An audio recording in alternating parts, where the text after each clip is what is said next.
ನನ್ನ ಪ್ರಿಯ ದೇಶವಾಸಿಗಳಿಗೆ ನಮಸ್ಕಾರ. ಇಂದು 2025ರ ಮೊದಲ ಮನದ ಮಾತು ಮಾತನಾಡಲಾಗುತ್ತಿದೆ. ನೀವು ಖಂಡಿತ ಈ ವಿಷಯವನ್ನು ಗಮನಿಸಿರಬಹುದು. ಪ್ರತಿ ಬಾರಿ ತಿಂಗಳ ಕೊನೆಯ ಭಾನುವಾರದಂದು ಮನದ ಮಾತು ಪ್ರಸಾರವಾಗುತ್ತದೆ. ಆದರೆ ಈ ಬಾರಿ ನಾವು 4ನೇ ಭಾನುವಾರದ ಬದಲು 3ನೇ ಭಾನುವಾರದಂದು ಒಂದು ವಾರ ಮುಂಚಿತವಾಗಿ ಭೇಟಿಯಾಗುತ್ತಿದ್ದೇವೆ. ಏಕೆಂದರೆ ಮುಂದಿನ ಭಾನುವಾರದಂದೇ ಗಣರಾಜ್ಯೋತ್ಸವ ಇದೆ. ಮುಂಚಿತವಾಗಿಯೇ ಎಲ್ಲಾ ದೇಶವಾಸಿಗಳಿಗೆ ನಾನು ಗಣರಾಜ್ಯೋತ್ಸವದ ಶುಭಾಶಯಗಳನ್ನು ಕೋರುತ್ತೇನೆ. ಸ್ನೇಹಿತರೆ, ಈ ಬಾರಿಯ ಗಣರಾಜ್ಯೋತ್ಸವ ಬಹಳ ವಿಶೇಷವಾಗಿದೆ. ಇದು ಭಾರತೀಯ ಗಣರಾಜ್ಯೋತ್ಸವದ 75ನೇ ವರ್ಷಾಚರಣೆಯಾಗಿದೆ. ಈ ಬಾರಿ ಸಂವಿಧಾನ ಜಾರಿಗೆ ಬಂದು 75 ವರ್ಷಗಳು ಪೂರ್ಣಗೊಳ್ಳುತ್ತವೆ. ನಮ್ಮ ಪವಿತ್ರ ಸಂವಿಧಾನವನ್ನು ನಮಗೆ ನೀಡಿದ ಸಂವಿಧಾನ ರಚನಾ ಸಭೆಯ ಎಲ್ಲ ಮಹನೀಯರಿಗೆ ನಾನು ವಂದಿಸುತ್ತೇನೆ. ಸಂವಿಧಾನ ರಚನಾ ಸಭೆಯಲ್ಲಿ ಹಲವಾರು ವಿಷಯಗಳ ಮೇಲೆ ಸುದೀರ್ಘ ಚರ್ಚೆಗಳು ನಡೆದಿದ್ದವು. ಆ ಚರ್ಚೆಗಳು, ಸಂವಿಧಾನ ಸಭೆಯ ಸದಸ್ಯರ ಚಿಂತನೆಗಳು, ಅವರ ಅನಿಸಿಕೆಗಳು ನಮ್ಮ ಶ್ರೇಷ್ಠ ಪರಂಪರೆಯಾಗಿದೆ.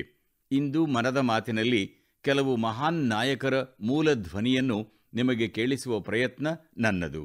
ಸ್ನೇಹಿತರೆ, ಸಂವಿಧಾನ ರಚನಾ ಸಭೆಯು ತನ್ನ ಕೆಲಸವನ್ನು ಆರಂಭಿಸಿದಾಗ ಬಾಬಾ ಸಾಹೇಬ್ ಅಂಬೇಡ್ಕರ್ ಅವರು ಪರಸ್ಪರ ಸಹಕಾರದ ಕುರಿತು ಬಹು ಮುಖ್ಯವಾದ ವಿಷಯವನ್ನು ಹೇಳಿದ್ದರು. ಅವರ ಈ ಸಂಬೋಧನೆ ಇಂಗ್ಲಿಷ್ನಲ್ಲಿದೆ. ಅದರ ಆಯ್ದ ಒಂದು ಭಾಗವನ್ನು ನಿಮಗೆ ಕೇಳಿಸುತ್ತೇನೆ. So far as the ultimate goal is concerned, I think none of us need have any apprehensions. None of us need have any doubt. But my fear, which I must express clearly, is this. Our difficulty, as I said, is not about the ultimate future. Our difficulty is how to make the heterogeneous mess that we have today take a decision in common and march in a cooperative way on that road which is bound to lead us to unity. Our difficulty is not with regard to the ultimate. Our difficulty is with regard to the beginning. ಅಂತಿಮ ಗುರಿಗೆ ಸಂಬಂಧಿಸಿದಂತೆ ಇಲ್ಲಿಯವರೆಗೆ ನಮ್ಮಲ್ಲಿ ಯಾರಿಗೂ ಯಾವುದೇ ಆತಂಕಗಳಾಗಲಿ ಸಂದೇಹವಾಗಲಿ ಇಲ್ಲ ಎಂದು ನಾನು ಭಾವಿಸುತ್ತೇನೆ. ಆದರೆ ನನಗಿರುವ ಆತಂಕವನ್ನು ನಾನು ಇಲ್ಲಿ ಸ್ಪಷ್ಟವಾಗಿ ವ್ಯಕ್ತಪಡಿಸಬೇಕಾಗಿದೆ. ಅಂತಿಮ ಭವಿಷ್ಯವೆಂಬುದು ನಮ್ಮ ಸಮಸ್ಯೆಯಲ್ಲ, ಆದರೆ ಇಂದು ನಮ್ಮಲ್ಲಿರುವ ವೈವಿಧ್ಯಮಯ ಸಮೂಹವನ್ನು ಹೇಗೆ ಒಂದುಗೂಡಿಸುವುದು, ಒಕ್ಕೊರಲಿನ ನಿರ್ಧಾರವನ್ನು ತೆಗೆದುಕೊಳ್ಳುವುದು ಮತ್ತು ನಮ್ಮನ್ನು ಒಗ್ಗಟ್ಟಿನತ್ತ ಕೊಂಡೊಯ್ಯುವ ಹಾದಿಯಲ್ಲಿ ಸಹಕಾರಿ ಮಾರ್ಗದಲ್ಲಿ ಸಾಗುವುದು ಹೇಗೆ ಎಂಬುದಾಗಿದೆ. ಅಂತಿಮ ಗಮ್ಯ ನಮ್ಮ ಸಮಸ್ಯೆಯಲ್ಲ, ಆದರೆ ಸಮಸ್ಯೆ ಆರಂಭಕ್ಕೆ ಸಂಬಂಧಿಸಿದ್ದಾಗಿದೆ. ಸ್ನೇಹಿತರೆ, ಸಂವಿಧಾನ ರಚನಾ ಸಭೆಯು ಒಗ್ಗಟ್ಟಿನಿಂದಿರಬೇಕು, ಒಕ್ಕೊರಲಿನಿಂದ ಮತ್ತು ಎಲ್ಲರ ಒಳಿತಿಗಾಗಿ ಒಗ್ಗೂಡಿ ಕೆಲಸ ಮಾಡಬೇಕು ಎಂಬುದರ ಕುರಿತು ಬಾಬಾ ಸಾಹೇಬರು ಒತ್ತಿ ಹೇಳಿದರು. ಸಂವಿಧಾನ ಸಭೆಯ ಇನ್ನೊಂದು ಆಡಿಯೋ ತುಣುಕನ್ನು ನಿಮಗಾಗಿ ಕೇಳಿಸುತ್ತೇನೆ. ಈ ಆಡಿಯೋ ನಮ್ಮ ಸಂವಿಧಾನ ರಚನಾ ಸಭೆಯ ಮುಖ್ಯಸ್ಥರಾಗಿದ್ದ ಡಾಕ್ಟರ್ ರಾಜೇಂದ್ರ ಪ್ರಸಾದ್ ಅವರದ್ದು. ಬನ್ನಿ, ಡಾಕ್ಟರ್ ರಾಜೇಂದ್ರ ಪ್ರಸಾದ್ ಅವರ ಮಾತುಗಳನ್ನು ಕೇಳೋಣ. हमारा इतिहास बताता है और हमारी संस्कृति सिखाती है कि हम शांति प्रिय हैं और रहें. हमारा साम्राज्य, हमारी फतेह दूसरे तरह की रही है. हमने दूसरों को जंजीरों से, चाहे वो लोहे की हो या सोने की, कभी नहीं बांधने की कोशिश की. हमने दूसरों को अपने साथ लोहे के जंजीर से भी ज्यादा मजबूत मगर सुंदर और सुखद रेशम के धागे से बांध रखा है. और वो बंधन धर्म का है, संस्कृति का है, ज्ञान का है. हम अब भी उसी रास्ते पर चलते रहेंगे और हमारी एक ही इच्छा और अभिलाषा है. वो अभिलाषा ये है कि हम संसार में सुख और शांति कायम करने में मदद पहुंचा सकें और संसार के हाथों में सत्य और अहिंसा वो अचूक हथियार दे सकें जिसने हमें आज आजादी तक पहुंचाया है. हमारी जिंदगी और संस्कृति में कुछ ऐसा है जिसने हमें समय के थपेड़ों के बावजूद जिंदा रहने की शक्ति दी है. अगर हम अपने आदर्शों को सामने रखे रहेंगे तो हम संसार की बड़ी सेवा कर पाएंगे. ನಾವು ಶಾಂತಿಪ್ರಿಯರಾಗಿದ್ದೇವೆ ಮತ್ತು ಶಾಂತಿಪ್ರಿಯರಾಗಿದ್ದೆವು ಎಂದು ನಮ್ಮ ಇತಿಹಾಸವು ನಮಗೆ ಹೇಳುತ್ತದೆ ಮತ್ತು ನಮ್ಮ ಸಂಸ್ಕೃತಿ ನಮಗೆ ಕಲಿಸುತ್ತದೆ. ನಮ್ಮ ಸಾಮ್ರಾಜ್ಯ ವಿಸ್ತರಣೆ ಮತ್ತು ವಿಜಯಗಳು ವಿಭಿನ್ನ ರೀತಿಯಾಗಿದ್ದವು. ನಾವು ಎಂದಿಗೂ ಯಾರನ್ನೂ ಕಬ್ಬಿಣ ಅಥವಾ ಚಿನ್ನದ ಸರಪಳಿಗಳಿಂದ ಬಂಧಿಸಲು ಪ್ರಯತ್ನಿಸಿದವರಲ್ಲ. ಕಬ್ಬಿಣದ ಸರಪಳಿಗಿಂತ ಗಟ್ಟಿಯಾದ ಆದರೆ ಸುಂದರ ಮತ್ತು ಹಿತಕರವಾದ ರೇಷ್ಮೆ ದಾರದಿಂದ ನಾವು ಇತರರನ್ನು ಬಾಂಧವ್ಯದಲ್ಲಿ ಬಂಧಿಸಿದ್ದೇವೆ. ಅದು ಧರ್ಮ, ಸಂಸ್ಕೃತಿ ಮತ್ತು ಜ್ಞಾನದ ಬಂಧವಾಗಿದೆ. ನಾವು ಇಂದು ಕೂಡ ಅದೇ ಮಾರ್ಗದಲ್ಲಿ ಮುಂದುವರಿಯುತ್ತೇವೆ ಮತ್ತು ನಮ್ಮದು ಒಂದೇ ಒಂದು ಆಸೆ ಮತ್ತು ಅಪೇಕ್ಷೆಯಾಗಿದೆ. ಅದೇನೆಂದರೆ ನಾವು ಜಗತ್ತಿನಲ್ಲಿ ಸಂತೋಷ ಮತ್ತು ಶಾಂತಿಯನ್ನು ಸ್ಥಾಪಿಸಲು ಸಹಾಯ ಮಾಡುವಂಥದ್ದು ಮತ್ತು ನಮ್ಮನ್ನು ಸ್ವಾತಂತ್ರ್ಯದವರೆಗೆ ಕೊಂಡೊಯ್ದ ಸತ್ಯ ಮತ್ತು ಅಹಿಂಸೆ ಎಂಬ ಗುರಿತಪ್ಪದ ಅಸ್ತ್ರಗಳನ್ನು ವಿಶ್ವಕ್ಕೆ ನೀಡುವುದು. ಕಾಲನ ಹೊಡೆತಗಳ ಮಧ್ಯೆಯೇ ಬದುಕುವ ಶಕ್ತಿಯನ್ನು ನೀಡುವಂತಹ ಶಕ್ತಿ ನಮ್ಮ ಜೀವನ ಮತ್ತು ಸಂಸ್ಕೃತಿಯಲ್ಲಿದೆ. ನಮ್ಮ ಆದರ್ಶಗಳನ್ನು ನಾವು ಮುಂದಿಟ್ಟುಕೊಂಡು ಸಾಗಿದರೆ ಜಗತ್ತಿಗೆ ಮಹತ್ತರವಾದ ಸೇವೆಯನ್ನು ಒದಗಿಸಲು ಸಾಧ್ಯವಾಗುತ್ತದೆ. ಸ್ನೇಹಿತರೆ, ಡಾಕ್ಟರ್ ರಾಜೇಂದ್ರ ಪ್ರಸಾದ್ ಅವರು ಮಾನವೀಯ ಮೌಲ್ಯಗಳತ್ತ ದೇಶದ ಬದ್ಧತೆಯ ಕುರಿತು ಮಾತನಾಡಿದ್ದರು. ಈಗ ಡಾಕ್ಟರ್ ಶ್ಯಾಮಾ ಪ್ರಸಾದ್ ಮುಖರ್ಜಿಯವರ ಧ್ವನಿಯನ್ನು ಕೇಳಿಸುತ್ತೇನೆ. ಅವರು ಅವಕಾಶಗಳಲ್ಲಿ ಸಮಾನತೆ ಬಗ್ಗೆ ಮಾತನಾಡಿದ್ದರು. ಡಾಕ್ಟರ್ ಶ್ಯಾಮಾ ಪ್ರಸಾದ್ ಮುಖರ್ಜಿಯವರು ಹೀಗೆ ಹೇಳಿದ್ದರು. I hope, sir, that we shall go ahead with our work in spite of all difficulties and thereby help to create that great India, which will be the motherland of not this community or that, not this class of it, but of every person, man, woman and child inhabiting in this great land irrespective of race, caste, creed or community. Everyone to have an equal opportunity so that he or she can develop himself and herself according to the best talent and serve the great common motherland of the earth. Sir, ಎಲ್ಲ ಸಂಕಷ್ಟಗಳ ಮಧ್ಯೆಯೂ ನಾವು ನಮ್ಮ ಕೆಲಸವನ್ನು ಮುಂದುವರಿಸುತ್ತೇವೆ ಮತ್ತು ತನ್ಮೂಲಕ ಮಹಾನ್ ಭಾರತ ರಚನೆಗೆ ಸಹಾಯ ಮಾಡುತ್ತೇವೆ ಎಂದು ನಾನು ಭಾವಿಸುತ್ತೇನೆ.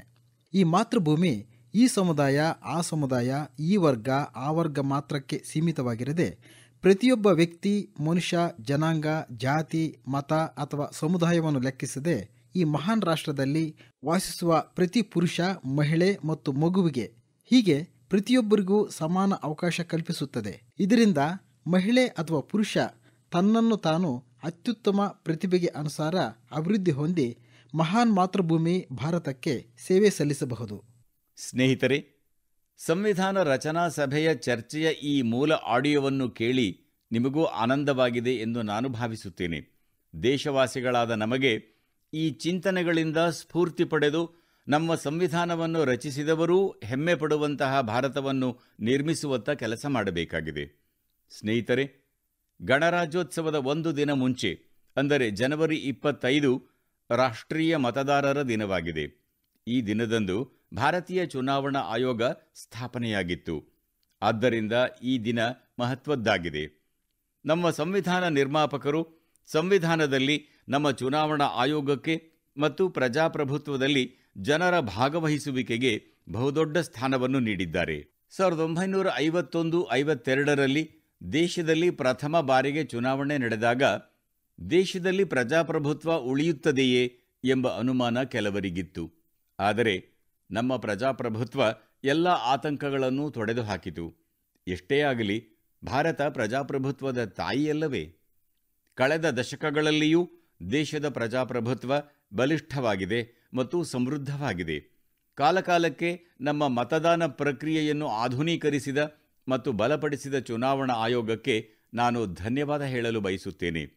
ಆಯೋಗ ಜನಶಕ್ತಿಗೆ ಹೆಚ್ಚಿನ ಬಲವನ್ನು ನೀಡಲು ತಂತ್ರಜ್ಞಾನದ ಸದುಪಯೋಗ ಮಾಡಿಕೊಂಡಿತು.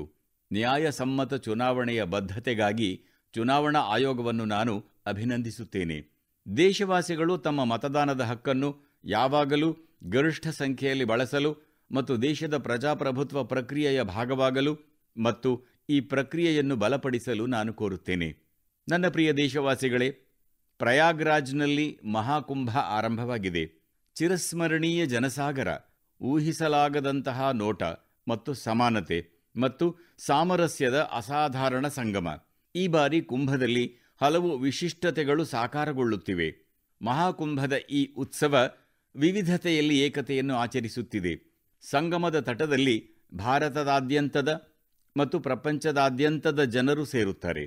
ಸಾವಿರಾರು ವರ್ಷಗಳಿಂದ ನಡೆದುಕೊಂಡು ಬಂದಿರುವ ಈ ಸಂಪ್ರದಾಯದಲ್ಲಿ ಯಾವುದೇ ತಾರತಮ್ಯ, ಜಾತಿಭೇದ ಇಲ್ಲ. ಭಾರತದ ಉತ್ತರ, ದಕ್ಷಿಣ, ಪೂರ್ವ, ಪಶ್ಚಿಮ ಭಾಗಗಳಿಂದ ಜನರು ಇಲ್ಲಿಗೆ ಬರುತ್ತಾರೆ. ಶ್ರೀಮಂತರು ಮತ್ತು ಬಡವರು ಕುಂಭದಲ್ಲಿ ಒಂದಾಗುತ್ತಾರೆ. ಎಲ್ಲರೂ ಸಂಗಮದಲ್ಲಿ ಸ್ನಾನ ಮಾಡುತ್ತಾರೆ. ಅಂಗಡಿಗಳಲ್ಲಿ ಒಟ್ಟಿಗೆ ಊಟ ಮಾಡುತ್ತಾರೆ. ಪ್ರಸಾದವನ್ನು ತೆಗೆದುಕೊಳ್ಳುತ್ತಾರೆ. ಅದಕ್ಕಾಗಿಯೇ ಕುಂಭ ಏಕತೆಯ ಮಹಾಕುಂಭವಾಗಿದೆ. ನಮ್ಮ ಸಂಪ್ರದಾಯಗಳು ಹೇಗೆ ಸಂಪೂರ್ಣ ಭಾರತವನ್ನು ಒಗ್ಗೂಡಿಸುತ್ತವೆ ಎಂಬುದನ್ನು ಕುಂಭದ ಆಯೋಜನೆ ನಮಗೆ ತಿಳಿಸುತ್ತದೆ. ಉತ್ತರದಿಂದ ದಕ್ಷಿಣದವರೆಗೆ ಆಚಾರ, ವಿಚಾರ, ನಂಬಿಕೆಗಳನ್ನು ಅನುಸರಿಸುವ ವಿಧಾನಗಳು ಒಂದೇ ರೀತಿಯೂ ಆಗಿರುತ್ತವೆ.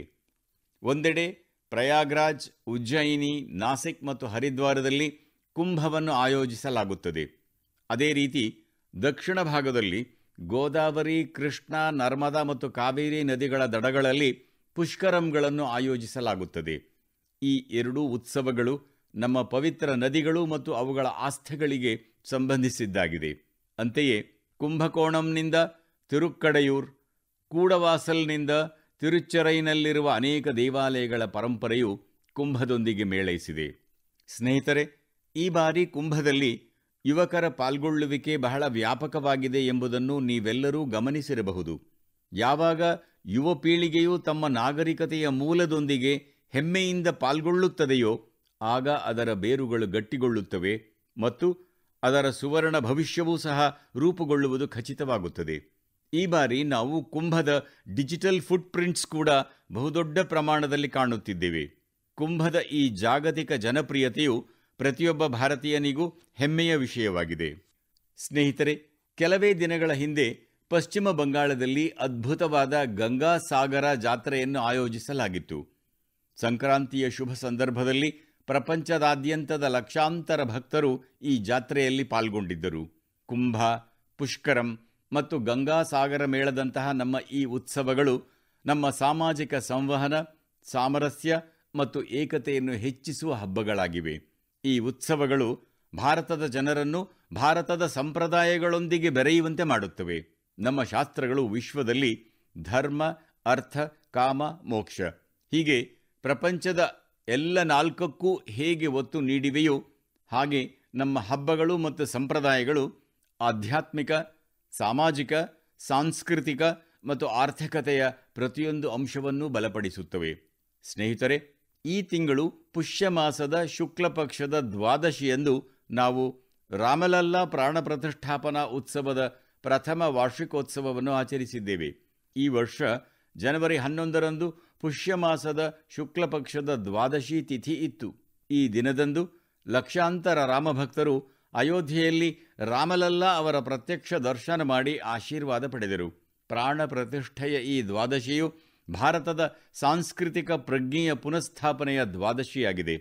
ಆದುದರಿಂದ ಒಂದು ರೀತಿಯಲ್ಲಿ ಪುಷ್ಯ ಮಾಸದ ಶುಕ್ಲ ಪಕ್ಷದ ದ್ವಾದಶಿ ತಿಥಿ ಪ್ರತಿಷ್ಠಾ ದ್ವಾದಶಿಯ ದಿನವೂ ಆಗಿದೆ. ಈ ರೀತಿ ಅಭಿವೃದ್ಧಿಯ ಪಥದಲ್ಲಿ ಸಾಗುವಾಗ ನಮ್ಮ ಪರಂಪರೆಯನ್ನು ಉಳಿಸಿಕೊಂಡು ಅದರಿಂದ ಸ್ಫೂರ್ತಿ ಪಡೆದು ಮುನ್ನಡೆಯಬೇಕು.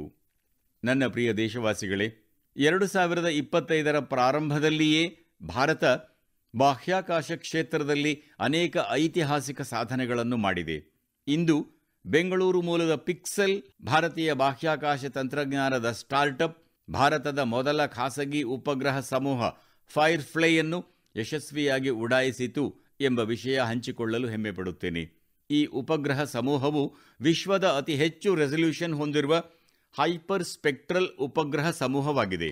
ಈ ಸಾಧನೆ ಭಾರತವನ್ನು ಆಧುನಿಕ ಬಾಹ್ಯಾಕಾಶ ತಂತ್ರಜ್ಞಾನದಲ್ಲಿ ಮುಂಚೂಣಿಯಲ್ಲಿ ಇರಿಸಿದ್ದಲ್ಲದೆ ಸ್ವಾವಲಂಬಿ ಭಾರತದತ್ತ ಒಂದು ದಾಪುಗಾಲಾಗಿದೆ.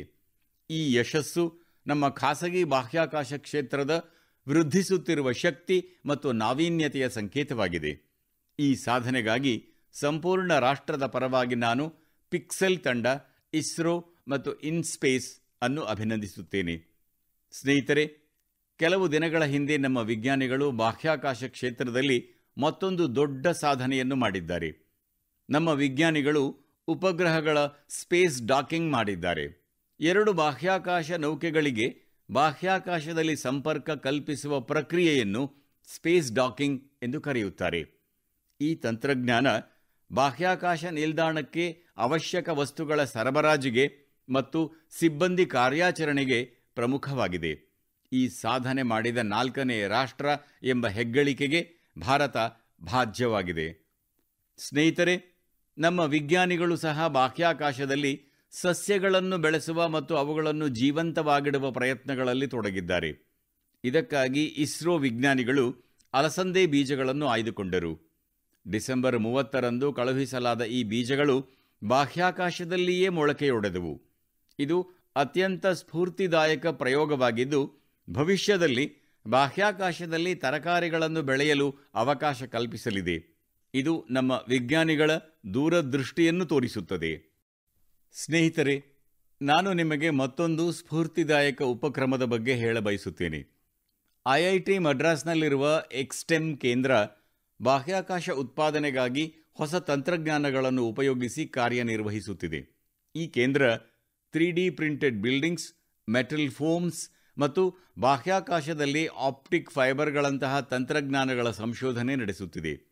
ಈ ಕೇಂದ್ರವು ನೀರಿಲ್ಲದೆ ಕಾಂಕ್ರೀಟ್ ತಯಾರಿಸುವಂತಹ ಕ್ರಾಂತಿಕಾರಿ ವಿಧಾನಗಳನ್ನು ಅಭಿವೃದ್ಧಿಪಡಿಸುತ್ತಿದೆ. ಎಕ್ಸ್ಟೆಮ್ನ ಈ ಸಂಶೋಧನೆ ಭಾರತದ ಗಗನಯಾನ ಮಿಷನ್ ಮತ್ತು ಭವಿಷ್ಯದ ಬಾಹ್ಯಾಕಾಶ ನಿಲ್ದಾಣವನ್ನು ಬಲಪಡಿಸುತ್ತದೆ. ಇದು ಉತ್ಪಾದನಾ ಕ್ಷೇತ್ರದಲ್ಲಿ ಆಧುನಿಕ ತಂತ್ರಜ್ಞಾನದ ಹೊಸ ದ್ವಾರಗಳನ್ನು ತೆರೆಯುತ್ತದೆ. ಸ್ನೇಹಿತರೆ, ಈ ಎಲ್ಲ ಸಾಧನೆಗಳು ಭಾರತದ ವಿಜ್ಞಾನಿಗಳು ಮತ್ತು ಆವಿಷ್ಕಾರಕರು ಭವಿಷ್ಯದ ಸವಾಲುಗಳಿಗೆ ಪರಿಹಾರಗಳನ್ನು ಒದಗಿಸುವಲ್ಲಿ ಎಷ್ಟು ದೂರದೃಷ್ಟಿಯುಳ್ಳವರಾಗಿದ್ದಾರೆ ಎನ್ನುವುದಕ್ಕೆ ಪುರಾವೆಯಾಗಿದೆ. ಇಂದು ನಮ್ಮ ದೇಶ ಬಾಹ್ಯಾಕಾಶ ತಂತ್ರಜ್ಞಾನದಲ್ಲಿ ಹೊಸ ದಾಖಲೆಗಳನ್ನು ಬರೆಯುತ್ತಿದೆ. ಇಡೀ ದೇಶದ ಪರವಾಗಿ ಭಾರತದ ವಿಜ್ಞಾನಿಗಳು, ಆವಿಷ್ಕಾರಕರು ಮತ್ತು ಯುವ ಉದ್ಯಮಿಗಳಿಗೆ ನನ್ನ ಶುಭಾಶಯಗಳನ್ನು ಸಲ್ಲಿಸುತ್ತೇನೆ.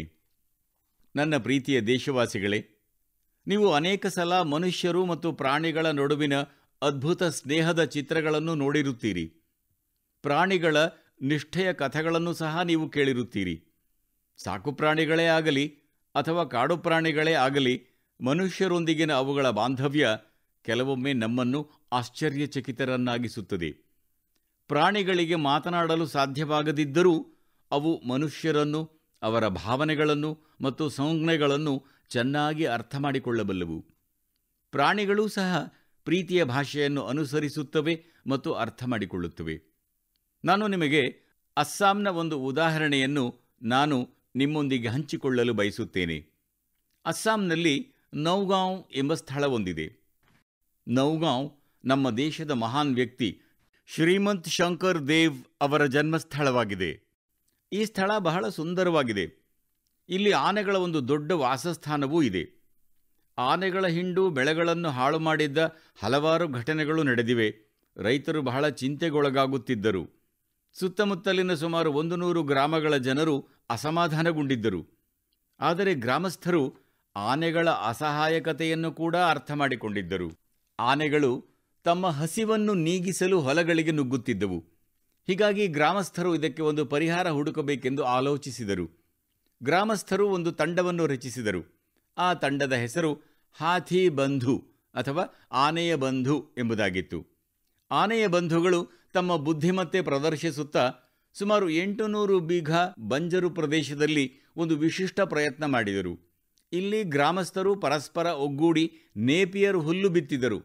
ಈ ಹುಲ್ಲು ಆನೆಗಳಿಗೆ ಬಹಳ ಪ್ರಿಯವಾದುದು. ಇದರಿಂದಾಗಿ ಆನೆಗಳು ಹೊಲದ ಕಡೆ ಬರುವುದನ್ನು ಕಡಿಮೆ ಮಾಡಿದವು. ಇದರಿಂದ ಸಾವಿರಾರು ಗ್ರಾಮಸ್ಥರಿಗೆ ಬಹಳ ನಿರಾಳವಾಯಿತು. ಆನೆಗಳು ಈ ಪ್ರಯತ್ನದಿಂದ ಸಂತಸಪಟ್ಟಂತಾಯಿತು. ಸ್ನೇಹಿತರೆ, ನಮ್ಮ ಸಂಸ್ಕೃತಿ ಮತ್ತು ಪರಂಪರೆ ನಮಗೆ ಸುತ್ತಮುತ್ತಲಿನ ಪಶು ಪಕ್ಷಿಗಳೊಡನೆ ಪ್ರೀತಿಯಿಂದ ಬಾಳುವುದನ್ನು ಕಲಿಸುತ್ತದೆ. ಕಳೆದ 2 ತಿಂಗಳುಗಳಲ್ಲಿ ನಮ್ಮ ದೇಶದಲ್ಲಿ 2 ಹೊಸ ಹುಲಿ ಅಭಯಾರಣ್ಯಗಳು ಸೇರ್ಪಡೆಯಾಗಿವೆ ಎನ್ನುವುದು ನಮ್ಮೆಲ್ಲರಿಗೂ ಬಹಳ ಸಂತಸದ ವಿಷಯವಾಗಿದೆ. ಇವುಗಳ ಪೈಕಿ ಒಂದು ಛತ್ತೀಸ್ಗಢದಲ್ಲಿರುವ ಗುರು ಘಾಸಿದಾಸ್ ಕಮೋರ್ ಪಿಂಗಲಾ ಹುಲಿ ಅಭಯಾರಣ್ಯ ಮತ್ತು ಎರಡನೆಯದು ಮಧ್ಯಪ್ರದೇಶದ ರಾತಾಪಾನಿ ಹುಲಿ ಅಭಯಾರಣ್ಯ.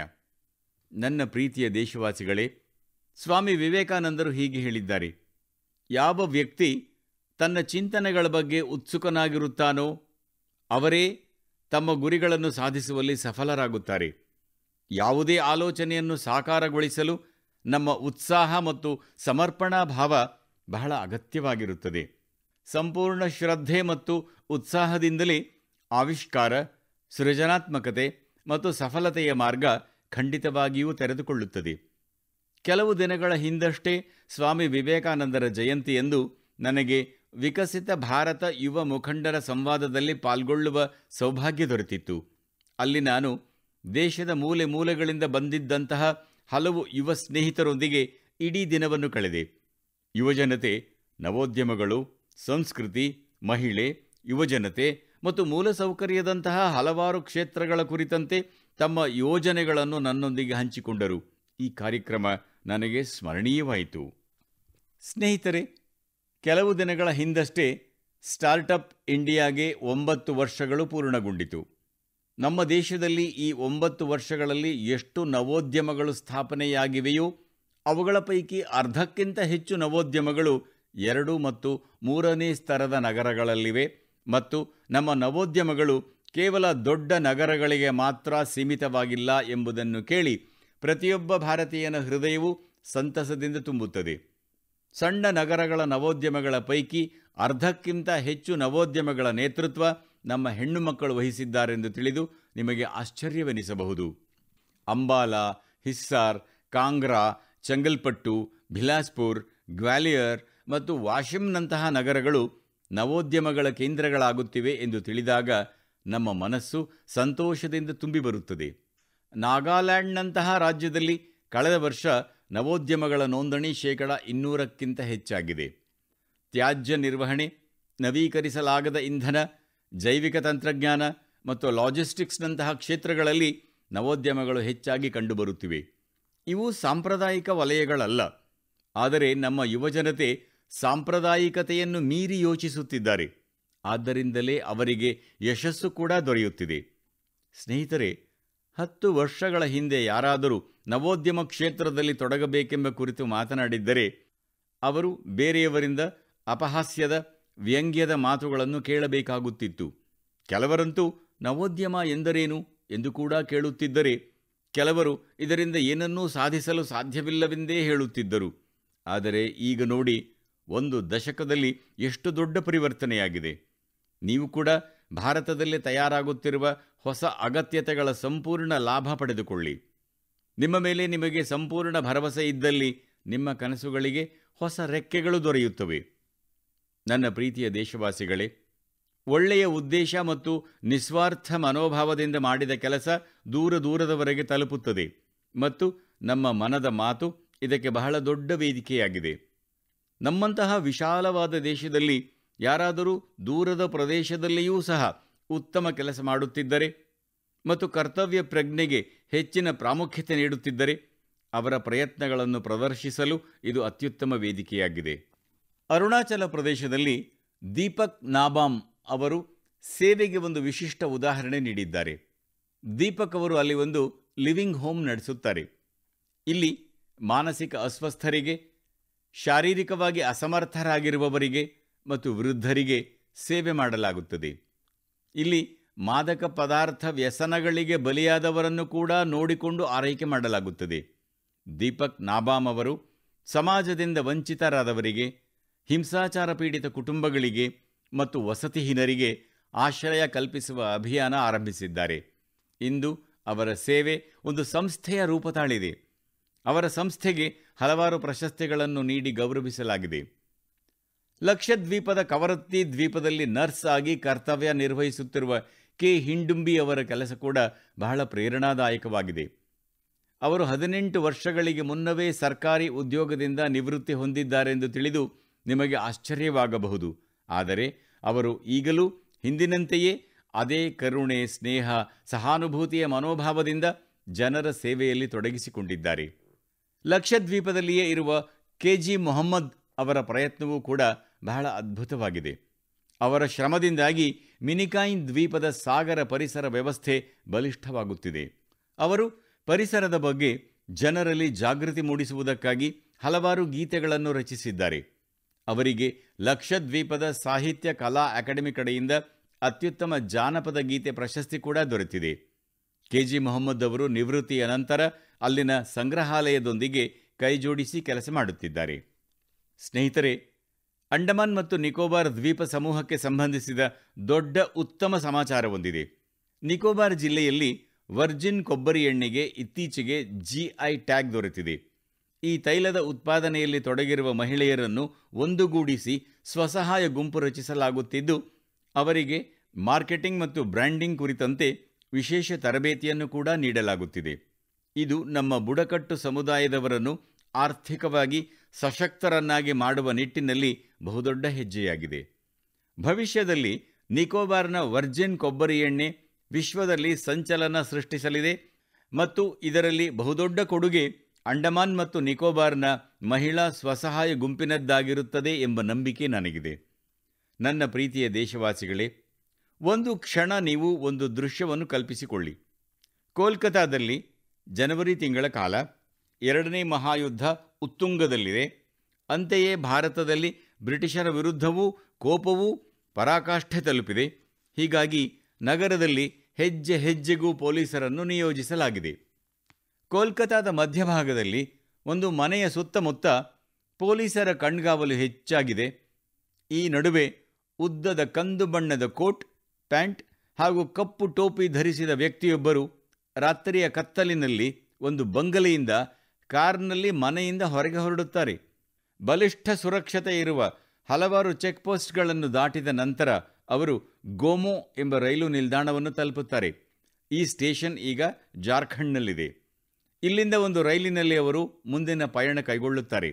ಆನಂತರ ಅಫ್ಘಾನಿಸ್ತಾನ್ ತಲುಪಿ ಅಲ್ಲಿಂದ ಯುರೋಪ್ ತಲುಪುತ್ತಾರೆ. ಬ್ರಿಟಿಷ್ ಆಳ್ವಿಕೆಯ ತೂರಲಾಗದ ಅಭೇದ್ಯ ಕೋಟೆಗಳ ಹೊರತಾಗಿಯೂ ಇದೆಲ್ಲವೂ ಸಂಭವಿಸುತ್ತದೆ. ಸ್ನೇಹಿತರೆ, ಈ ಕತೆ ನಿಮಗೆ ಚಲನಚಿತ್ರವೊಂದರ ದೃಶ್ಯದಂತೆ ತೋರಬಹುದು. ಇಷ್ಟೊಂದು ಧೈರ್ಯ ತೋರಿದ ವ್ಯಕ್ತಿ ಯಾರಾಗಿರಬಹುದು ಎಂದು ನೀವು ಯೋಚಿಸಬಹುದು. ವಾಸ್ತವದಲ್ಲಿ ಈ ವ್ಯಕ್ತಿ ಬೇರಾರೂ ಅಲ್ಲ, ಅವರೇ ನಮ್ಮ ದೇಶದ ಮಹಾನ್ ವ್ಯಕ್ತಿ ನೇತಾಜಿ ಸುಭಾಷ್ ಚಂದ್ರ ಬೋಸ್. ಜನವರಿ 23 ಅಂದರೆ ಬೋಸ್ ಅವರ ಜಯಂತಿಯನ್ನು ನಾವು ಪರಾಕ್ರಮ ದಿನವಾಗಿ ಆಚರಿಸುತ್ತೇವೆ. ಅವರ ಶೌರ್ಯಕ್ಕೆ ಸಂಬಂಧಿಸಿದ ಈ ಕಥೆ ಅವರ ಶೌರ್ಯದ ಒಂದು ನೋಟವನ್ನು ನೀಡುತ್ತದೆ. ಕೆಲವು ವರ್ಷಗಳ ಹಿಂದೆ ಸುಭಾಷ್ ಚಂದ್ರ ಬೋಸ್ ಅವರು ಬ್ರಿಟಿಷರಿಂದ ತಪ್ಪಿಸಿಕೊಂಡು ಬಂದಿದ್ದ ಅದೇ ಮನೆಗೆ ನಾನು ಭೇಟಿ ನೀಡಿದ್ದೆ. ಅವರ ಆ ಕಾರು ಇನ್ನೂ ಅಲ್ಲೇ ಇದೆ. ಆ ಅನುಭವ ನನಗೆ ತುಂಬ ವಿಶೇಷವಾಗಿತ್ತು. ಸುಭಾಷ್ ಅವರು ಒಬ್ಬ ದಾರ್ಶನಿಕರಾಗಿದ್ದರು. ಅವರ ಸ್ವಭಾವದಲ್ಲೇ ಧೈರ್ಯ ಎನ್ನುವುದು ಆಳವಾಗಿ ಬೇರೂರಿತ್ತು. ಇಷ್ಟೇ ಅಲ್ಲ, ಅವರು ಬಹಳ ದಕ್ಷ ಆಡಳಿತಗಾರರೂ ಆಗಿದ್ದರು. ಕೇವಲ ತಮ್ಮ 27ನೇ ವಯಸ್ಸಿನಲ್ಲಿ ಅವರು ಕೋಲ್ಕತಾ ನಗರ ನಿಗಮದ ಮುಖ್ಯ ಕಾರ್ಯನಿರ್ವಾಹಕ ಅಧಿಕಾರಿಯಾದರು ಮತ್ತು ನಂತರ ಅವರು ಮೇಯರ್ ಜವಾಬ್ದಾರಿಯನ್ನು ಸಹ ವಹಿಸಿಕೊಂಡರು. ಅವರು ಆಡಳಿತಗಾರರಾಗಿಯೂ ಅನೇಕ ಉತ್ತಮ ಕೆಲಸಗಳನ್ನು ಮಾಡಿದರು. ಮಕ್ಕಳಿಗೆ ಶಾಲೆಗಳು, ಬಡ ಮಕ್ಕಳಿಗೆ ಹಾಲು ಮತ್ತು ಸ್ವಚ್ಛತೆಯನ್ನು ಒದಗಿಸುವ ನಿಟ್ಟಿನಲ್ಲಿ ಅವರು ಕೈಗೊಂಡಿದ್ದ ಪ್ರಯತ್ನಗಳು ಇಂದಿಗೂ ಪ್ರಸ್ತುತವಾಗಿವೆ, ಸ್ಮರಣೀಯವಾಗಿವೆ. ನೇತಾಜಿ ಸುಭಾಷ್ ಅವರಿಗೆ ರೇಡಿಯೋ ಜೊತೆಯಲ್ಲಿಯೂ ಅತ್ಯಂತ ಗಹನವಾದ ಬಾಂಧವ್ಯವಿತ್ತು. ಅವರು ಆಜಾದ್ ಹಿಂದ್ ರೇಡಿಯೋ ಸ್ಥಾಪಿಸಿದ್ದರು. ಇದರಲ್ಲಿ ಅವರ ಮಾತುಗಳನ್ನು ಆಲಿಸಲು ಜನ ಬಹಳ ಕಾತುರದಿಂದ ನಿರೀಕ್ಷಿಸುತ್ತಿದ್ದರು. ಅವರ ಭಾಷಣಗಳಿಂದ ವಿದೇಶಿ ಆಡಳಿತದ ವಿರುದ್ಧ ಸಮರಕ್ಕೆ ಹೊಸ ಶಕ್ತಿ ದೊರೆಯುತ್ತಿತ್ತು. ಆಜಾದ್ ಹಿಂದ್ ರೇಡಿಯೋದಲ್ಲಿ ಇಂಗ್ಲಿಷ್, ಹಿಂದಿ, ತಮಿಳು, ಬಂಗಾಳಿ, ಮರಾಠಿ, ಪಂಜಾಬಿ, ಪಾಷ್ಟೋ ಮತ್ತು ಉರ್ದು ಭಾಷೆಯಲ್ಲಿ ವಾರ್ತಾ ಸಂಚಿಕೆಗಳು ಪ್ರಸಾರವಾಗುತ್ತಿದ್ದವು. ನಾನು ನೇತಾಜಿ ಸುಭಾಷ್ ಚಂದ್ರ ಬೋಸ್ ಅವರಿಗೆ ನಮನಗಳನ್ನು ಸಲ್ಲಿಸುತ್ತೇನೆ. ಸುಭಾಷ್ ಚಂದ್ರ ಬೋಸ್ ಅವರ ಬಗ್ಗೆ ಹೆಚ್ಚು ಹೆಚ್ಚು ಓದಿ, ಅವರ ಜೀವನದಿಂದ ಸದಾ ಪ್ರೇರಣೆ ಹೊಂದಿ ಎಂದು ನಾನು ದೇಶದ ಯುವಜನರಲ್ಲಿ ಮನವಿ ಮಾಡುತ್ತೇನೆ.